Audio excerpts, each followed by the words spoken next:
Hello guys, ഇന്നത്തെ നമ്മളെ കഥ കാഞ്ഞങ്ങാട് പോവാന്ന് കേട്ടോ. ഇത് കാഞ്ഞങ്ങാട് നമ്മൾ കോക്ടെയിൽ വാങ്ങിയിട്ടുണ്ട്. ഞാൻ മുമ്പ് പറഞ്ഞിട്ടുണ്ടായിരുന്നു ഹാപ്പി കോക്ടെയിലത്തെ കോക്ടെയിൽ സൂപ്പറാണെന്ന്. അർജുനോട്ട് നല്ലോണം വിശക്കുന്നു പറഞ്ഞുകൊണ്ട് നമ്മൾ അവിടെ വരെത്താൻ കാത്തുന്നു. അങ്ങനെ 2 കോക്ടെയിലൊക്കെ കുടിച്ചുകൊണ്ട് ഒരാശ്വാസമൊക്കെ ഉണ്ടായിരുന്നു. ക്യൂ എന്ന് പറഞ്ഞാൽ എൻ്റെ അമ്മ എത്ര നീണ്ട വലിയ ക്യൂ ആട്ടോ. പക്ഷെ ആ ക്യൂ പെട്ടെന്ന് പോകുന്നുണ്ടായിരുന്നു. ഇത്രയും ക്യൂ നിന്നിട്ടാണെങ്കിലും ഫുഡ് അത് കിടുമായിരുന്നു കേട്ടോ. ഒരു പയറ് വറവ്, എലശ്ശേരി, സാമ്പാർ, അച്ചാർ അങ്ങനെയായിരുന്നു ഫുഡ് ഉണ്ടായിരുന്നത്.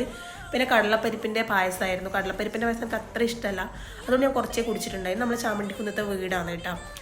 നമ്മൾ അവിടെയൊക്കെ കയറിയിട്ടുണ്ടായിരുന്നു. പിന്നെ അവിടുത്തെ പിള്ളേരായിട്ട് കളിച്ചു, വർത്താനം പറഞ്ഞൊക്കെ നിന്നു. പിന്നെ അവിടെ നിന്ന് ഏച്ചിമാർ ലൈം ജ്യൂസ് തന്നിട്ടുണ്ടായിരുന്നു, അതൊക്കെ കുടിച്ചു.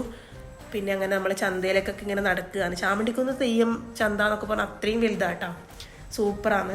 പിന്നെ അമ്മേൻ്റെ സ്കൂളത്തെ പിള്ളേർ അവിടത്തേക്ക് മറ്റേ വേസ്റ്റ് ബാസ്ക്കറ്റ് പോലെ ഒന്ന് ഉണ്ടാക്കി കൊടുത്തിട്ടുണ്ടായിരുന്നു, അതും കണ്ടിട്ടുണ്ടായിരുന്നു. അതിൽ കുറേ വേസ്റ്റും കാര്യങ്ങളൊക്കെ ഉണ്ടായിരുന്നു. അതൊക്കെ കാണുമ്പോൾ മനസ്സിനൊരു സന്തോഷം കുളിർമയൊക്കെ വന്നു, മക്കൾക്ക് ഇങ്ങനെ ഒരു ഐഡിയ തോന്നിയതിന്.